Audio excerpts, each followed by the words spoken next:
Sup, freaks? This episode was brought to you by our good friends at River. The last few months have shown us that it's really hard to find a reliable partner in the Bitcoin space that can get you access to Bitcoin, help you purchase Bitcoin, help you mine Bitcoin, and help you send that Bitcoin to cold storage. Third-party dependencies like Prime Trust are security holes. Luckily, with River, they built their whole exchange. They built their infrastructure. They built their wallets. They built their multi-sig cold storage. Their Bitcoin that is held on their exchange is backed one-to-one in that multi-sig cold storage, though they do encourage you to take self-custody of your Bitcoin. If you DCA, if you dollar cost average, you're not going to pay any fees on those buys. Other exchanges have insane fees and spreads on DCA purchases. You can avoid that using River. Go to river.com/TFTC, set up that account today, and pick your last Bitcoin partner, the most reliable one. River.com/TFTC. Enjoy this episode. Pod 3 of the day, Michael. Oh, it's been a good day. It's been a great day. Pod 1 for you, Andy. Pod 1, the endurance is, I commend you guys. This first two pods were fun, and I'm actually really looking forward to this conversation, too. We did the last trade and rolled into Rabbit Hole Recap. A blending of those two shows. Matt joined us late on the last trade, and then we just rolled the whole crew. Right. You would think we get tired of talking about this stuff. I mean, we did this all day yesterday, the night before with Parker, dinner. Well, I don't want to toot my own horn, but I think we have a lot of range across the shows that we do. You know, this is TFTC, Rabbit Hole Recap. We talked about Binance. Last trade, we talked about value investing. We're here today to catch up with the Bitcoin Talent Code team and I guess to co-announce the new product that you guys are launching with Flex and talk about something really interesting. Not only the product, but the nature of the just company construction and how business owners, CEOs should be thinking about building teams in this interesting macro environment. To say the least. Yeah. So before we dive into Flex, I guess, last time we spoke was during the Bitcoin takeover in March when you guys originally launched. So we're, 5 months, 6 months later. How's the first half year been? Yeah, it's, man, I can't believe it's been only 5 months ago. It feels like a whole lifetime since then. But yeah, lots actually been happening. I'm really excited to say that we, as a team, ourselves have been growing. We've hired another recruiter to come in and kind of fill some of the capacity that we need at this point. And actually accomplishing a lot of what we set out to do, making pretty key critical hires for a number of companies across the landscape right now. So we've worked with Unchained actually here in the office right now, a really close partner of ours, made a couple key executive hires for them. We've worked with Paul over at Stackwork, a number of companies at this point where, we're averaging, I guess I'd say maybe 2 placements a month right now, which, in this condition right now, this bear market that we're still in from a hiring standpoint, I think it's a great cadence. But what excites me is actually seeing that continue to tick up. So coming into the back half of this year, I expect that volume to at least double, if not more. And that's just for the core service. So as you mentioned, we're in a world right now where that core service is still very valuable, still very in need.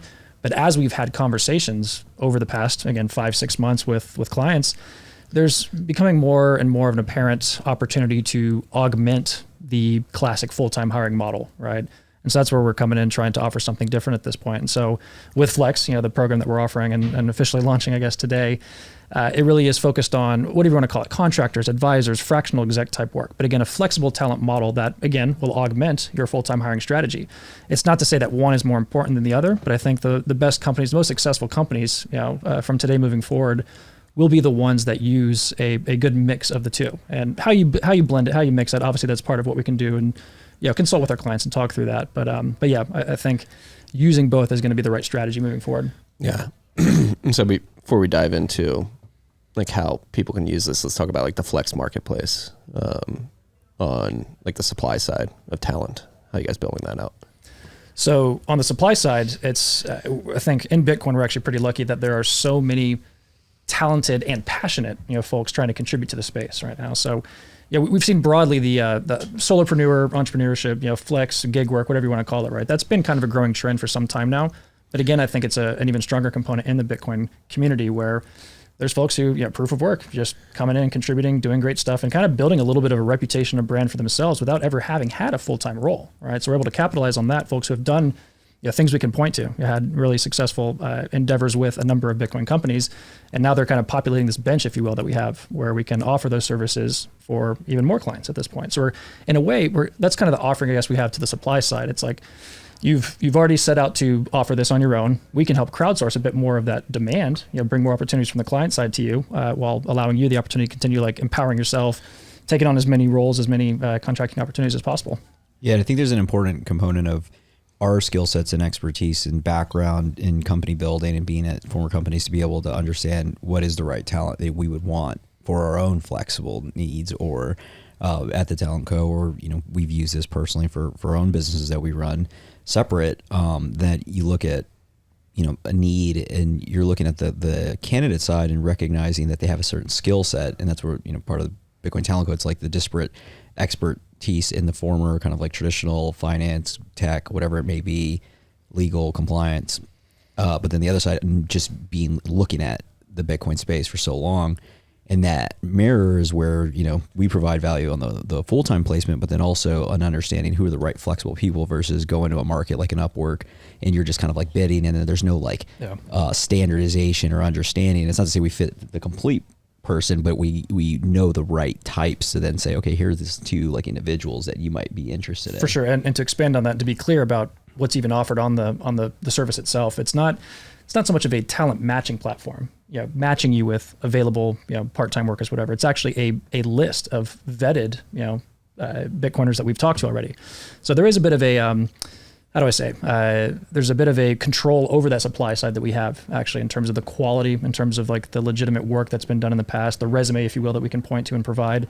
So everyone that we would be offering to our clients within the Flex service offering are folks that we have talked to and built a relationship with, and we know that they can come in and execute and do the job you're looking for. Yeah, and I'm personally excited about this because, one, we've used this at OnRamp, but I also think about just from like a Bitcoin fundamentals, like we're all here to like further a mission and help and empower, whether it's entrepreneurs or individuals in building businesses. And the reality is, like, we're in a bear market, and we've been in a bear market, and burn needs to be intentional and needs to be thinking about how do you extend runway, and businesses still have in a bear market need to be built. But then there's like, do you need a full-time employee? Do you need support in we got Kaylee on the mic in the background. We've got the happy hour starting soon. Perks of the Commons, happy hour, BitBlock Boom. But to that main point, it's that really excited because I think this actually helps Bitcoin businesses move further, instead of like thinking through, the example I always reference, but there's no shortage of them, is like open enrollment via an HR period, where normally you have to make this decision. It's open, and there's additional influx of things that the traditional person, somebody has to take on, whether it's a CEO if it's a smaller firm, or a COO, or it's a whole role. And that person at a 50 to 80 person company is now like under the water because she has all her other, or he has all those other things that he needs to take care of. And then open enrollment takes more, and then now you have to make a decision: do you hire somebody, do you not? But you can actually bring somebody like that on, and that goes across any kind of like vertical, to be able to help basically execute and build while not having that upside or that overhead cost of bringing on a full-time employer. Yeah, I mean, that's just one discipline. To your point, like whether it's an engineering sprint, right? You need capacity that would normally be 10 engineers to get this done in the next 3, 4, 5 months, but you don't need 10 engineers in perpetuity. You don't need them for the next 3 years. So thinking from a budgeting standpoint, if nothing else, how are you being efficient and intelligent with your labor costs? Looking at labor as a line item on your P&L, right? How are you optimizing and investing in the right way to get the exact work done that you need? I'll also say, I mean, Michael, you and I both come from worlds where we've seen in traditional tech, kind of investing landscape, the like ingrained ideal of, oh, I've raised money, now go spend it all on hiring. Like headcount is actually, oddly enough, sometimes a more important metric for folks than revenue or profitability even, right? And that's just the world we've been living in for the past decade plus. I mean, that's crazy. That needs to change. And so we're helping to reframe that. Yeah, no, and I think this is probably the most important topic we should dig into during this discussion. Michael, you and I talk about this a lot with this interest rate environment that we're living in, with the state of venture capital and the unmasking of zombie companies that are getting materially impacted by this rate environment, and really beginning to dig into their cost, particularly when it comes to labor and headcount. And I think this Flex program's really exciting because I think more and more, like you mentioned, Andy, people are beginning to realize that maybe headcount as a metric to pitch VCs isn't the wisest metric to go after. And so creating a calculated plan to build a team in a way that blends full-time employees with flex employees to actually get what you need built, done. Yeah, and I'll say this too. I mean, the really interesting thing, the beneficial thing for us as we launch a program like this is the increase of interest on both supply and demand sides for something like this. So to be clear, what I mean by that is, yes, we're talking to our clients. They're more curious about leveraging flexible work. They see it as a way to be more efficient with their capital. Like, that's all positive. But the truth is that supply side is increasing too, right? And so there's more and more folks who are wanting to take on that individual responsibility, empower themselves to have 2-3 engagements at any given time. There are folks who living in any corner of the globe who want to get paid in sats, right? This is obviously a perfect model for that, right? So we're seeing this, the market is growing because both sides of the marketplace are actually growing exponentially right now. And so we just want to kind of help build some of the framework, help build some of the services to like connect the two, right? But we're kind of riding a wave right now in terms of trends that we're seeing right now. Yeah, and I think there's two sides of where this ultimately, like, I think provides value for us in the marketplace. And there's a side on, for lack of better words, like the monkey's paw. Like, there's real value to be delivered from a firm, and it's not me. It's when I think of, like, you mentioned Alex Rockstar came over from Kraken. He's worked with the Unchained team directly and really helped in finding the key roles to build that business, and that is really valuable. And when you think about that, this area of the market that he's targeting, where you need somebody that comes from traditional finance or whatever the job rec is, but then also understanding Bitcoin. But there's a natural apprehension and Andy knows this, from general like tech to like, do you pay? Like, what's the model? Like, I can figure this out myself. So there's a natural apprehension. And then we all know Bitcoiners, we want to do things independently. We want to, be tight on the capital and rightfully so. And so there's this natural apprehension. It's like, well, maybe we can do it. Can you do it good? And it's like, so we have to figure out, how do we like solve for that? And there's different ways we can explain it. We can work on the fee structure, but then one of the other ways that we've seen and I think we'll continue is that people to like limit the downside for if you will, like, in saying, well, let us help you with this smaller position. Like, let's help you with this thing that is less, so it's not as permanent. It could be permanent. It could find the right person, which is nice, right? You de-risk it from like, what is an actual hire? It's not just 100, 150K. It's really like whatever, 250, whatever the number is when you think about benefits, healthcare, change, onboarding. And so I think it's a nice way to start to show the value that we know we can deliver.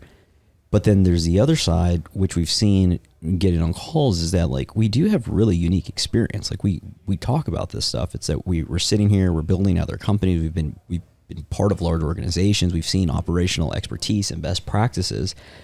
And the opposite. You've seen the one, it's actually just as important, the things not to do, why you don't like hire. And that's the reality of what's happened. It's like, it's all just this pattern recognition that's actually inherently false and biased. When somebody gives somebody money and then expects them to go hire a suite like this team, that's not true for every business. Like, they can rethink about how that works, and that's changing because of remote work.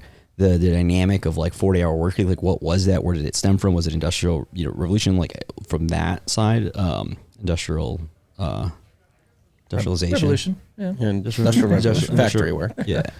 And so point being is that you take like this unique thing that we've seen as a like macro trend, but generally in most things, Bitcoiners are ahead of it. So they start saying, oh, well, this is an interesting way to like really be prudent and efficient with capital. But then they're also coming and saying, oh, well, like, you've seen some of this, so like, how do you think about it? Or like, how are you doing it? And it lets us provide this like advisory guidance, even in a roundabout way, whether they're seeking or not. Like, they may intentionally seek it, or it's just part of like, it's like, we care about a long-term relationship. That's how you build, business. Yeah. So you have to give them the right way to think of like, do you really need this person, or maybe you do need this person for full time, and how that works. So I think it's two sides. It helps us on the like core part of the business in the hiring and starting a relationship with companies, but then on the other side, for a company that's just starting, thinking, do you really need that full-time person? Maybe we have the right person for you for this next 6 months and where you need to get to before you go raise that capital, and you can de-risk that, which I don't think is done right now, and I think it's important. And that's part of where it came from too. I don't want to say the idea for this. We're not reinventing the wheel, I'd say, but we're really packaging up in a pretty novel way, right? Where in having these conversations, doing due diligence with clients, not just forcing them into signing an engagement to work on a role with us. We actually want to provide that advisory service to say, well, do you really need this? If you don't need this, you don't need to work with us at all. Like maybe that's the case, but maybe there's this middle ground where what you actually need, what I'm hearing you say is you need a fractional CTO to help, get you through the next 6 months. From there, you'll decide what your team looks like, your leadership team, et cetera. But there's this middle ground, right? And so that's where, again, the offering comes from. Yeah. And I mean, this even gets meta too, because when you talk about hiring for companies, particularly earlier stage companies, like, do they actually need a recruiter in-house? Do they need like a people person in-house, or could you guys fill that role? Exceptionally meta, but yes, we will provide ourselves on the Flex platform to some degree. But no, it's a great use case because yes, 3-4 person founding team, maybe you've hired another engineer, another designer, right? Like the really small core of individuals, and you need to scale from that point. But as your first hire, a do-it-all HR leader, recruiter, perhaps not, especially when there's a service like this who understands your space, understands the market, and all its nuances, can help provide you from growing from 5 to 10 to 15 in a way that saves money in the long term on like salaries for recruiting teams, right? Because we talk about the sprint type work to get you from A to Z or whatever it may be, right? An HR leader is probably not going to have the same hiring cadence always forever. Like there will be ebbs and flows, there will be sprints, there will be growth periods, there'll be times of scaling back appropriately so, responsibly so, when you're trying to conserve capital. So yeah, use us to be that arm, right, of your recruiting services, your outsourced recruiting services, till you get to a point where you don't need it, for another however much time. Yeah. I mean, we touched on it a little bit, but I think, what have you guys seen people doing wrong in terms of their hiring practices, without obviously naming names? I think the overhiring is a big thing. Yeah. Like when you get the money and you assume, because I think what we're talking about ultimately, and I'm just speaking from experience from what we're doing at OnRamp, it's like you just have to rethink. I guess the ultimate thing is like the cost of capital and how do you efficiently do everything? Because a Bitcoin spent today is basically our cost. We talked about on one of the last pods, I don't know which one, but about like what's the cost of capital. It's like we don't actually know, like, so if you're going to lend it to somebody, but we know our own personal cost of capital. And so basically a BTC or opportunity cost. Yeah, opportunity cost. And so if you think about it from that lens, and this gets ultimate, like in my mind, the ultimate meta, it's like, well, if everybody's thinking like this, now you start to and we know everybody will think like this because this is what money does when you have a sound form of money. And so this is where the puck will go no matter what. If we're right about money, is that we like got away from it. So of course everybody just created, crazy hires, and there's the whole headcount term about like you always want multiple people or the size of a company, and it's a badge of honor. In reality, it's the least. It's like how efficient you and how much revenue you can generate with the least amount of people should have been the badge, because all those stats are going to you. And when we think about even like, again, in honor, it's like producing and flow of capital is so foreign to people, like, because like, oh, well, if you're producing, then you're not reinvesting. It's like, well, you can do both. Like you can actually have a sustainable business and go through. But then when you think about it in that way, you're also thinking about, well, then how much is like, what is my burn, and do I need these full-time individuals? And some you do, part of a company, and some maybe they can flex into a full-time role. And then some are just inherently like naturally not necessary. Like I think about design. And design's a good example for multiple reasons, because I think where this ultimately trends is the designer ends up being a partner if he's full-time, i.e. he ended with a real skin and equity, like 10% of a firm. Or if not, why would he be tied to one company? He can go make 3x the amount if he's good and go sit on a beach in Tulum or whatever he wants to do and have all the flexibility, or be 6 months out of the year with his family and then the other 6 months not be tied to it if that's what he wants to do. And the old world didn't allow that. They want you in the office 9 to 5. Now they want you tied in. They have the tracking of the software and all of it. But the reality is, like, why would you do that if you are good at what you do? Like, is that necessary? And if it is necessary and that's what you want to do, you're going to be like, well, I'm a partial owner in this firm. Like, because I'm contributing all of it. I want the upside through the dividends and not just the salary. So where this all ends is very interesting once like the money gets fixed, because it's just like rethinking of like how businesses are actually built, and then what's your relationship with it. And you're either basically like, and they talk about this in the sovereign individual, like you're basically doing your task and you get paid, or you're going to like have real skin in the game. And I think we see like the flatter companies as well, where you're not going to see the craziness of like what Google and I mean, you touched again on the dynamic of the supply side increasing, right? More and more people are seeing this as a very viable, way to work, a very viable way to earn, spreading it out across multiple engagements, right? I mean, this is continuing to happen. Like we're seeing tailwinds on both fronts both supply and demand side, right? Where this type of platform just makes more and more sense over time. And we haven't, I'll say this, we haven't like framed it in this exact way, but something you said made me think like the truth is when companies try to burn that capital so fast, it's like they're operating in a fiat mindset. They're operating in like a hyperinflationary mindset, right? When you look at these, if you're in Argentina, you get your dollars, you're spending them immediately because dinner will be more expensive than breakfast, right? Just on a cost basis standpoint, right? That's how fast things happen. And so without realizing that that's what they were doing, like VC-backed companies would do that, raise funds and burn it like it's losing its value overnight. And so again, we're, at least in this industry, already understanding that that's not the right way to operate. We're operating on a more of a sound footing, right? And so being more mindful of how to make those investments, understanding that, especially if you're operating in, your revenue's coming in Bitcoin, you're holding Bitcoin on your balance sheet, like that actually will be truly more meaningful next year than this year, right? So why spend the money on something you don't need today if you could be a little bit more conservative and then hire your team next year if it gets to that point? Yeah, I mean, and this hits really close to home for me with TFTC particularly because I'm going through this right now. I leverage Flex for our intern, Trevor. Shout out Trevor. I'm sure maybe you can clip this. He's running social and doing our clips. And I'm going through a redesign of the website right now, and I need a designer and a developer, but I only need them for 6 weeks. And like, so I'm actually experiencing this right now. We're a bootstrapped company. Like I can only pay so much. Like we get the ad revenue, the sats flows, and I have to really look at the balance sheet and make tough decisions. Like how do I allocate capital? It's me, Logan, and the intern. And then I do want to make the business better. And so I found a situation where I can tap into a designer and a developer for 6 weeks to do a sprint for our website. Yeah. And it's perfect. I don't have to hire a full-time CTO or designer. I'm glad to hear you're a happy customer. Yeah. Yeah. And I think the thing is like, get away from like constraints breed creativity. Like you ultimately want to have that, especially if you want to own your business, because you could go raise money. You could probably go raise money. Plenty of people that say like, hey, I want to build a business, but then like if you hire all of it and then it doesn't necessarily work out exactly as planned, well, now you just gave away 10% to figure that out. Was it really necessary? And to your point, it's like the growth at all costs is the fiat mindset because we're starting to feel this because now there's a cost of capital with fiat that's higher than it historically has been the past roughly 20 years. But it's the top line revenue that's the focus, not the bottom line. So that's how all these people got in trouble. I remember like specifically, I've never talked about this out loud, but you may know this, like at WeWork. Where did we work? Uber and WeWork? At WeWork, it was like insane. They would give away the desk. Like the desk was the metric. So like the number of desks that were sold.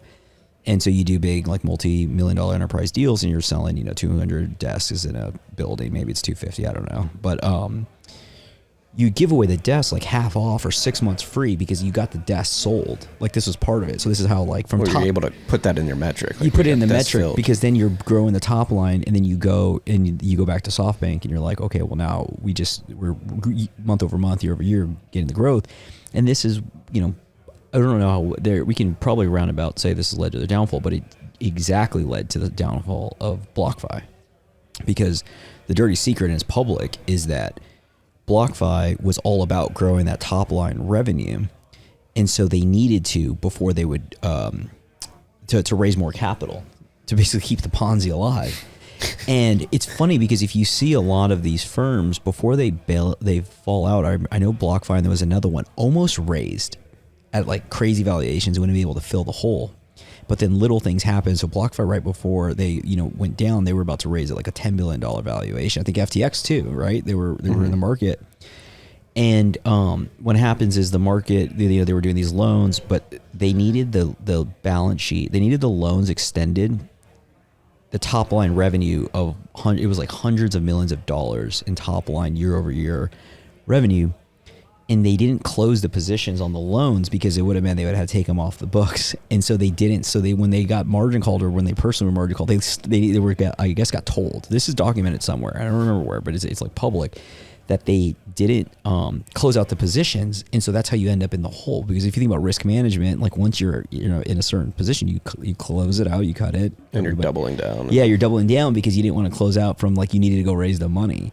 So it's like, it really is, when we talk about Darwinistic a lot, it's like you really need to think through these things because if, company, like money is the blood and you need it to be running. And if you run out of blood, you're not alive anymore. Yeah. I mean, you mentioned Uber. Shout out to Uber, first quarter ever. recording a profit. When was Uber founded? Like 12 years ago? 2009, Yeah. say. I joined in 14 years ago. 2014. Yeah. Travis would have been a user of this, not Dara. Yeah. That's a whole other pod. Yeah, but we're like, what are some of like the hiring mistakes that led to like crazy burn, and literally taking them 14 years to get to profitability? Yeah, well, I mean, it's not just hiring practices that took them away from profitability. It was the business model itself and how it operated. But there were definitely mistakes on the hiring front. I mean, it was very much that mindset of we raised, I mean, goodness, like probably more funding than any company had ever raised. Billions, several $1 billion in total funding. Like, what are we going to spend it on? Hire more teams. And over the long term, it turned into not just like over hiring for each discipline. It turned into hiring like orgs, functions altogether that were probably not as needed. I mean, this is probably the case across a lot of tech today, right? But that's a whole nother story, right? So I think it just opened my eyes in the time that I was there, the 4 years that I was there, right? I saw a lot of unnecessary activity. I saw a lot of, like, even in the day-to-day recruiter activity, right? When you find yourselves not having work to do, you're pivoting to do, we would call it foundational type work. Let's rework our interview playbooks. Like, again, maybe important work, but it was an excuse because we didn't actually have hiring to do, right? In that time, thankfully, for me and my career, like, I still had a job through that. But we've seen more recently, as conditions have gotten worse, those recruiters in those situations no longer pivot to foundational work. They just get cut, right? And so we haven't touched on this much yet, but the whole deluge of layoffs, the several rounds of layoffs throughout the past couple of years, like that's kind of been an unfortunate learning lesson for a lot of companies too. Like, we've had to feel that pain to now be like, oh shit, maybe I shouldn't have hired so much, right? And so I don't want to say that I'm glad this has happened. I'm definitely not. I still have tons of friends and colleagues who've gone through this, and some are still looking, right? It's very, very painful out there, right? But it's been the eye opener that a lot of companies need to finally realize, like, maybe I should have been a little more conservative, right? Maybe I should have been a little more thoughtful around not just my hiring plans, but just how I allocate capital across the organization broadly. Yeah. No, and I think the launch of Flex is, you guys should get a lot of credit for being pragmatic and like seeing what the market's telling you. Because I remember we wanted to talk about this chart on the last trade last week, but I'm not sure if we were able to bring it up. But you had that chart of like the job openings at like all the big companies, and they cratered year on year. Yeah, it's insane. I mean, I don't know. I was thinking about this. Like, I don't know exactly. There's multiple things happening. Like, at the very highest level, the companies like Google, specifically like a Google, Facebook, they're more of like aggregators for simple like competitive reasons. Like, they just hire people just because they don't want you take them off the market. Yeah, take them off the market. Yeah. And then there's this next level that hired people either because they thought they needed to, and they ultimately, like, when the market kind of falls in like the, if they're publicly traded, then they're looking at the bottom line and you're concerned, okay, like, well, what, now you're getting pressure. So now that's layoffs. And we saw like Twitter is a good example of like 75%, was it? 80. It was 80? 80%. Yeah. What made me think this is insane. But what was everybody doing? What made me think about this is I think it was in the Bitcoin Standard, and there's somewhere else that was talked about, but like that when the misallocation of resources, right? You send the negative, the interest rate, it sends a false signal. You go build the things, they never get completed.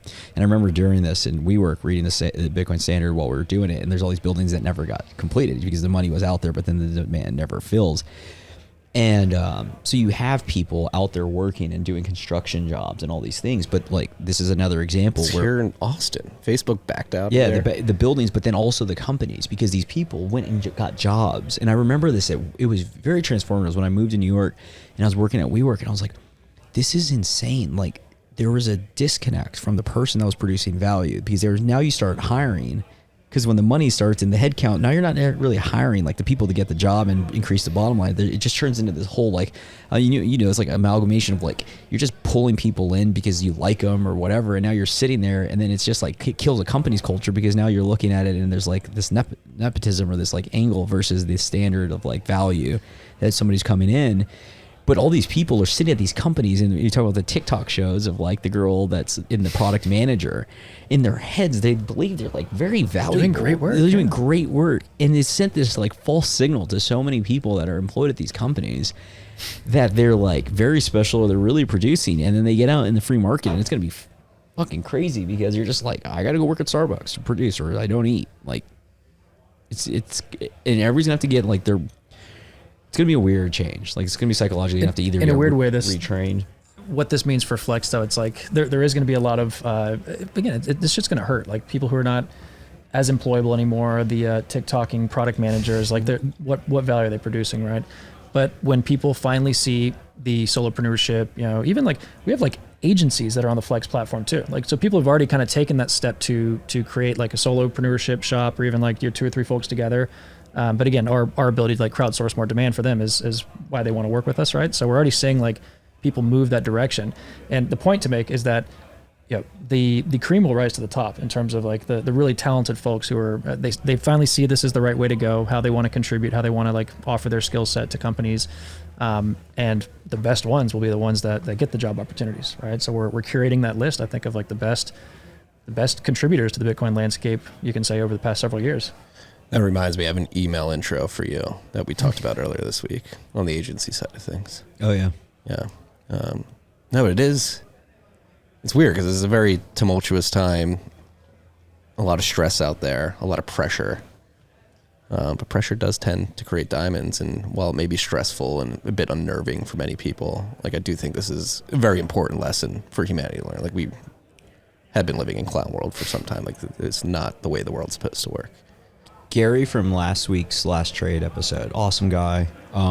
He had this comment because we get on these like tracks. It was on our chart that we got on one of these of just like maybe a little like negative or but he was at the very end, and this guy's he's like, this has all happened before, and there's a way to play it, and you can benefit or you can't benefit, and there's money to be made and there's money to be lost, and which side are you on? And so when I think about like something like this, and to your point about pressure, it's like you look at the market. The market needs this. The market businesses have to grow. They're going to be more thoughtful about it. There's going to be a cost now and in the future when Bitcoin's money. And then on the other side of it, for them, it's like, well, it's going to be could be the difference. Do you need that 5 people that pay $200,000 a year? Do you need to pay 2 people for $100,000 or whatever the number is, and then 2 other people at $25,000 to handle your accounting versus having a CFO or fractional CFO, whatever it looks like. So yeah, I mean, I think it's the opportunities there on both sides to provide services, and like we talk about what's going on in the macro environment, but the other side of it's like that just means there's still money, there's still things being produced. It's just who's there going to pick it up. Yeah. And it'll be very important for companies to realize this shift is happening. They should realize it's happening if they don't already, and then act quickly to recalibrate to, like you said, they need to continue building their businesses, and they just need to be smarter about it. And so it's acting with a sense of urgency. I think so. Yeah, and I think none of this is revolutionary, but what happens is the times change. So the point that we're in right now is different in the sense that now somebody that ultimately would have had 1 job now is on the market can do 3. Like that, I fundamentally believe is it. Is that a good thing or a bad thing? Well, I think it depends on the There's a fine line circumstances. here. I think it Yeah. depends on the circumstance because, like, the design is a good example. So designers, at least, and maybe I'm way off base, but like for what I've seen, the market is like, I don't know how many companies actually need a full-time designer, depending on what they need. Where if somebody's really good, and this is actually goes across, forget about design, it's actually like an employee standpoint. I've always seen it, and this is at companies, it's more Pareto distributed in the sense that there's 20% of people doing all the work, and there's 80% of people that are just like kind of there filling the void. And if the person decides that they want to make more money by going out to the market and providing services, and they can expand their like range of it, they don't need a 9 to 5. Like, this, you're probably a good example of this, that you could do a bunch of stuff for a bunch of different people and get it done. That somebody would have been a full-time job in that thing. I mean, right? On-ramp, Last Trade, perfect example. Yeah. I mean, so but like that example exists in that, it just changes the dynamic of like, now you have good people out there. They can make the money. They can provide the service for the firm that would have ordinarily had to hire the full time. They can benefit. The other person can benefit. But that wouldn't have existed if you had to be at a desk full time and you didn't have the internet and you didn't have mobile and you didn't have like people thinking in this way on the opportunity costs. So that's why it's so interesting or fun to talk about, because I think this changes how businesses are built, how people work. And it's not that we're like, it's just it's like investing. When you invest, you're looking at it and you're looking at different variables. And one of the variables is like what changes now? What is the trend, or what is the thing why this would have worked now and it didn't work before? And this is why this is so interesting, is because like this unique exact moment is the moment it's needed and would work. Well, to this point too, and to your point, Andy, about the fine line, because that was a big trend during COVID lockdowns was the engineers 7 roles. who were taking on like 3 to 5 roles. Yeah. And they were doing that because some of them were actually like producing for each company, but others were just like taking advantage of the free money flow that was creating these job openings that really didn't need to exist. Yeah. So what I would say is that people can and will be doing multiple engagements, multiple clients, right? But it's all, there needs to be a little more transparency, a little more like, it's just, you got to be a good person, right? You're not going to take full-time engagements and have 3 full-time ones, right? Where the work itself is in conflict with one another. There's no conflict of interest, right? In terms of the types of products you're building, like that would always be part of it, right?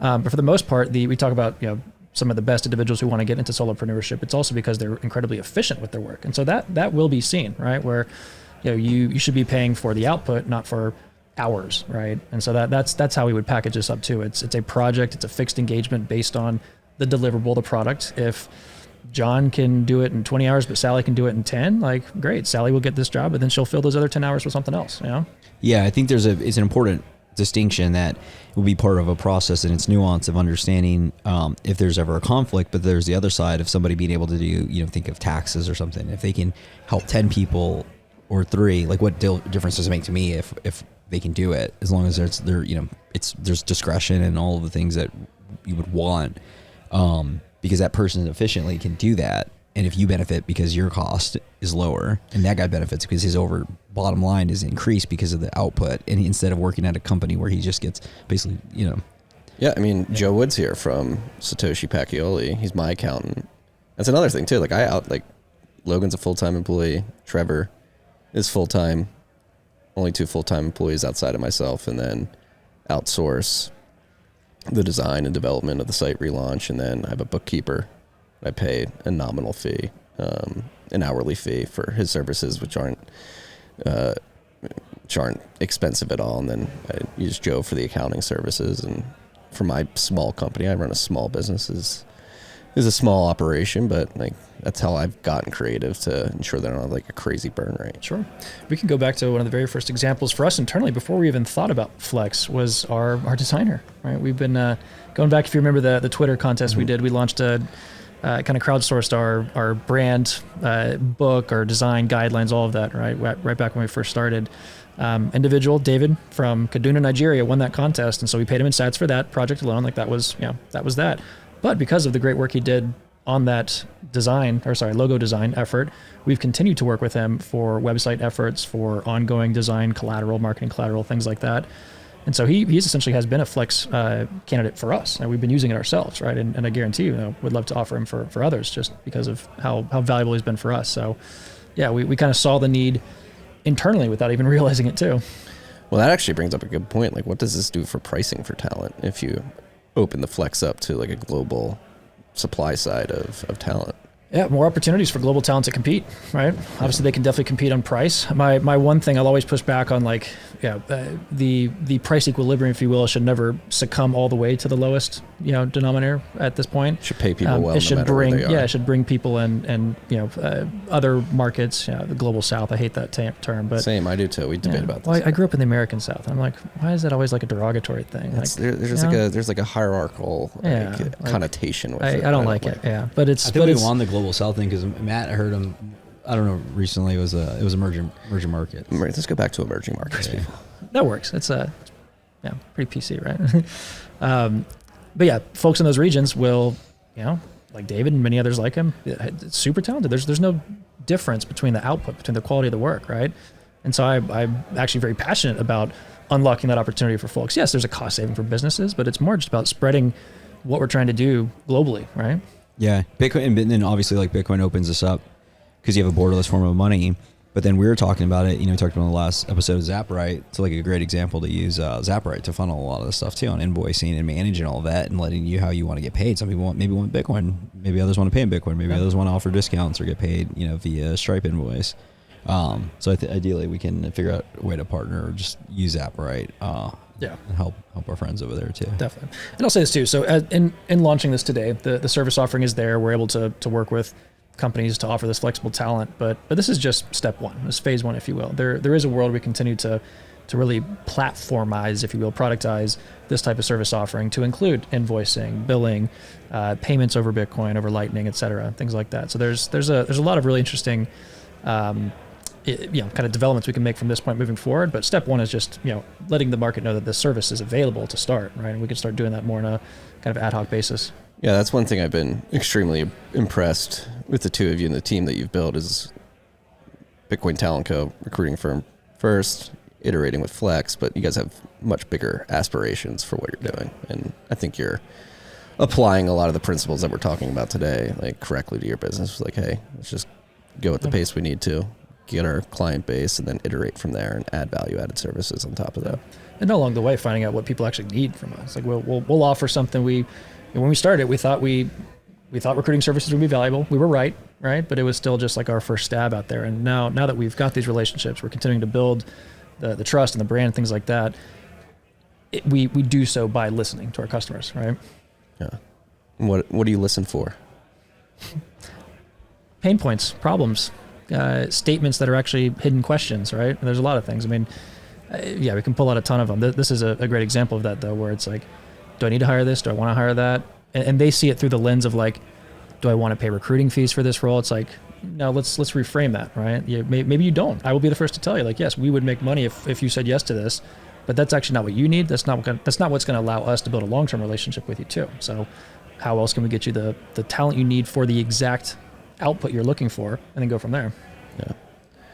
Yeah. Long term, let's go 5 years down the road. What do you think?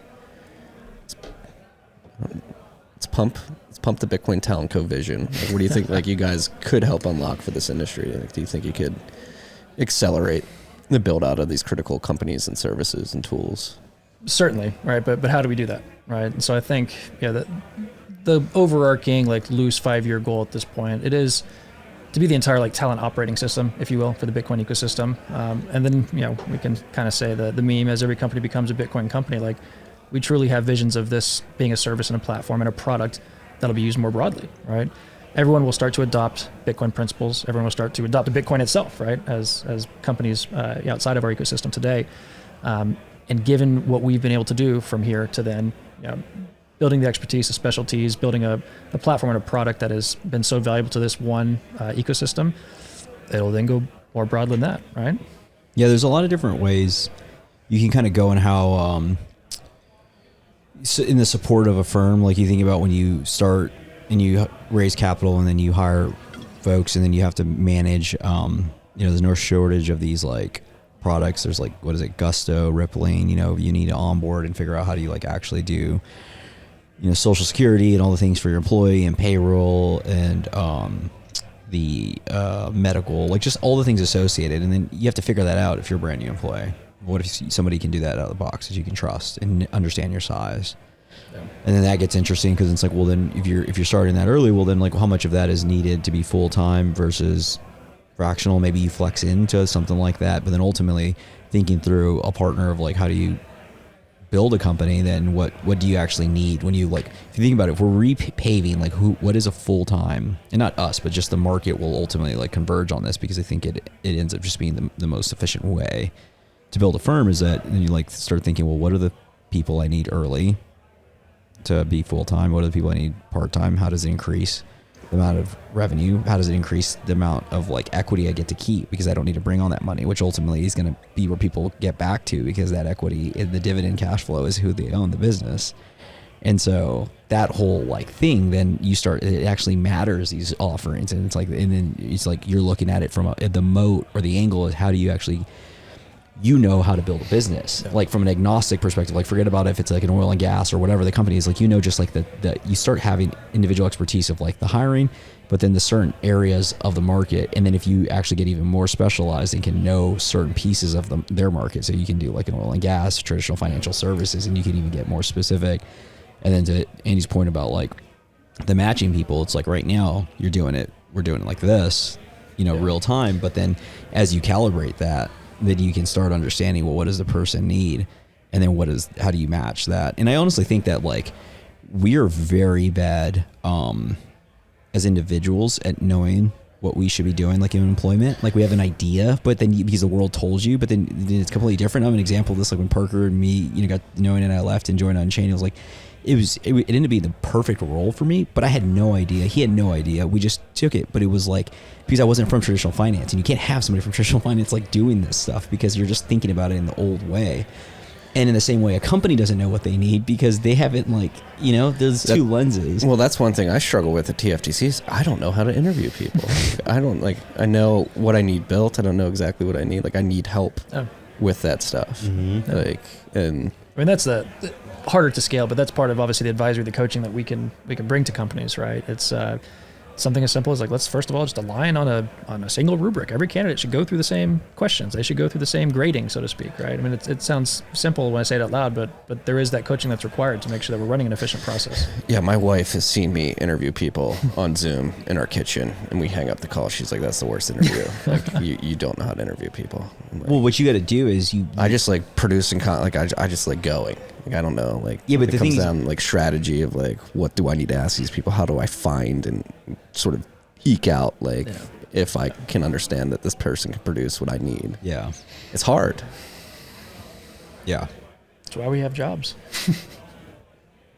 You made the comment earlier talking about some of the HR tech platforms. Like, listen, it may sound silly to sit here and say like we're 5 years from now what we're doing, we're going to be the next Gusto, the next Deal, the next Rippling, whatever. Yeah, sounds very lofty, but I think there is something to be said for the small fact that of all those HR tech platforms, they all entered the space in different ways. Like Gusto was payroll first, Rippling was HRIS broadly, Deal was employee of record, right? They all had their starting point and then have all kind of expanded. We're really one of the first ones with our product ideas, at least, to be starting from a recruiting, like talent standpoint, right? ATSs, as we know them today, have always stayed as ATSs. We haven't seen that like expansion. So there's that point that's interesting to think about our future. And then the second one, we're the only one doing it on a Bitcoin standard today, right? So I think that the way we're building this business and the unique types of services and offerings we're offering to just our small community today, but as we expect will be, adopted more broadly. I think that'll give us some muscle and give us some expertise that other players won't have as we continue to expand into a product offering. Yeah. And so, Flex is out there. She's in the wild. What should companies do if they want to learn more about it, get involved? So we do have a landing page within our website now, but bitcointalent.co/flex, FLEX. You'll find information there. If a company is looking to leverage these services, there's a questionnaire there. You can reach out to us. But find us there. Yeah. This is a happy hour that you guys are co-sponsoring, so I feel like we should get out there. Michael, do you have any last parting thoughts before? I'll throw it to both of you. Any parting thoughts? No, I think Andy hit it. Reach out. Happy to have conversations. It's been fun. I think we've probably talked to almost every Bitcoin company, and heard feedback and where they're at. And so it's nice to share like our learnings, and whether it's working with a firm now in the future, knowing what they're looking for, and being able to even like the amount of people that we have in the Rolodex, whether it's because of our network or that have come inbound. Like, even if we don't have an engagement, this is part of just being a Bitcoiner and doing the right thing. It's like, there's a guy that's interesting for this position. You should talk to him, because ultimately, if we're all in this together, like, we're going to end up doing business together, because when the market comes back, people have to hire still. Even all the things we just said, they still need to fill the roles to build the businesses. And that's the idea, is that, like I was sharing with Andy, it's like, this is the hardest actual time for this business will ever be because of where we're at. And if you can produce cash flow, which we are, and be profitable, everything else is going to be great, because the market's going to come back, the capital's going to come back, the things need to be built, and then there's nobody doing this or understands both sides of the market of like traditional tech and then Bitcoin. So yeah, I mean, I'll echo all that, and then just say, looking back on this journey, it's a short journey, 5 months, from then to now, just how fortunate I feel, how we feel as a team for some of the early partnerships we built with some great companies in the space. Like Michael said, we've already been doing the work we set out to do. We are generating revenue. We are profitable. It's a hard thing in this market, right? But it is all due to our clients who have trusted us, right, and allowed us to continue to work on their roles for them. I'm excited with another service offering to be able to continue to expand on that and provide even more value. Help support companies who maybe didn't even need to use the core service originally, but will now find value in this. So, it's the second of what will be many, I think, offerings under the Bitcoin Talent Co umbrella. Before we wrap up. So when are you moving to Texas? Like, share a little bit about your experience so far since you got off your flight, and what happened yesterday. Yeah, you guys. Yeah, you got to flash the boots. The camera can't see your boots yet. Oh man. Woo, Thank God. You guys know I love this city. I've been here a couple times now over the years, starting with my bachelor party actually in 2015 was my first trip to Austin. But yeah, we've got deep roots on the West Coast. There's a lot of things keeping us there right now. Yeah, you really put him on the spot here. Yeah. Well, I was There's just a lot of people going to listen to this. Well, so the reason why I asked was because when Andy came in, he was referencing that there was these beautiful boots at Tacovas. They were just fantastic. Black lizard. Black lizard boots. They were tuxedo boots, I call them. I've heard a lot of reasons why somebody should leave California, and they've had problems in these states. Well, but so Andy if we're going to list, the reason you're referring to is lizard cannot be shipped to California, but that's probably reason 37, 38, I would say. So. If my state didn't allow cowboy boots to be shipped in, I'd have to leave immediately. Really, upon it's hearing that. all about supporting the native Californian lizards and the boots they can make. We just I don't wanna heard export. Texas has better lizards than California. Can't ship lizard boots to California, apparently. We learned that today. Michael's been putting the hard press on. It'll continue. Well, maybe 2 or 3 more podcasts later. And just avoid We'll Parker out there if you're looking to avoid a hard press. Gentlemen, you guys are crushing it. I feel very fortunate to be an advisor of what you guys are doing and have like some insight, and I think it's extremely valuable. And I think, as you said, you're already driving value to companies, and that's only going to increase from here. So keep crushing it. Like, I think the way you're approaching this is extremely smart, and will be beneficial for everybody involved, not just you, but the companies as well. Yeah, appreciate seeing the vision from early on and supporting. Yeah. All right. Let's go enjoy the happy hour. You guys are co-sponsoring. Let's go. Peace and love. Picky.